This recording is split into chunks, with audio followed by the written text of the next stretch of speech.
د مڼې سرکې حیرانوونکې ګټې چې تاسو ترې ناخبر یاستئ. سلام، هیله ده چې روغ او جوړ اوسېږئ. نننۍ موضوع مو د مڼې سرکې په اړه ده. د مڼې سرکه یو له هغو مشروباتو څخه دی چې د روغتیایي څېړنو او روغتیایي کارپوهانو په وینا کولی شي انسان له مختلفو روغتیایي ستونزو او ناروغیو څخه وژغوري. د مڼې سرکه په ځانګړي ډول د روغتیایي موخې لپاره خورا ګټوره ده. ټوخي او زکام له منځه وړلو لپاره ډېره مرسته کوي. دلته د مڼې سرکې هغه ګټې تاسو ته وړاندې کوم چې تاسو ناخبر یاستئ. 1.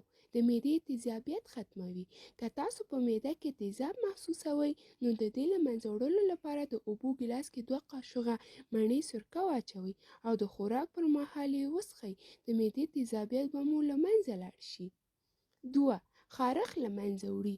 د مڼې سرکه د هغه کسانو لپاره چې بدن یې خارښ کوي ګټوره ده. د سرکې څو قطرې په مالوچو واچوئ او بیا یې په هغه ځای چې خارښ کوي ووهئ. په سرکه کې شته تیزابي ماده خارښ له منځه وړي. 3. د هضم سیستم ښه کوي.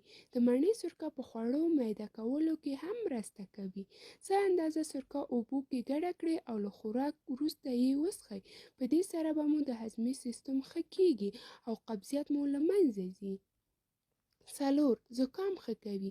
د زکام پر وخت د سرکې استعمال وازمایئ. په یو ګیلاس کې 1 قاشوغه سرکه ګډه کړئ او بیا یې وڅښئ. په دې سره به مو زکام ښه کیږي. سرکه کې شته پوتاشیم بنده پوزه پرانیسي او په دې کې شته ایډیک اسید ماده د میکروب کچه ټیټوي چې په مرسته یې زکام له منځه ځي. 5. وزن کموي. د مڼې سرکه د نورو ګټو سربیره د وزن کمولو کې خورا مرسته کوي.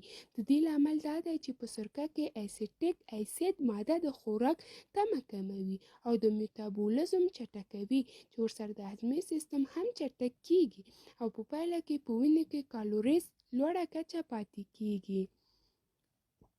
6. ستوني درد ښه کوي.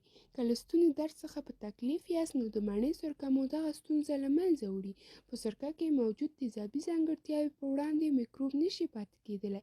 د دې لپاره د ګیلاس 4مه برخه سرکه او 4مه برخه اوبه واچوئ او هر 1 ساعت وروسته یې غړغړه کړئ.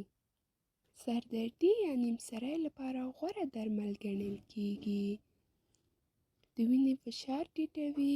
د ناسور فشار او میکروب له منځه وړلو کې مرسته کوي. کلسترول اندازه ټیټوي. سرطاني حجرات وژني یا د غټېدو مخه نیسي. پړسوب له منځه وړي. مننه چې تر دې دمه له موږ سره وئ. هیله ده چې زموږ صفحه لایک او سبسکرایب کړئ تر څو وکولای شئ چې زموږ نوې ویډیوګانې وګورئ.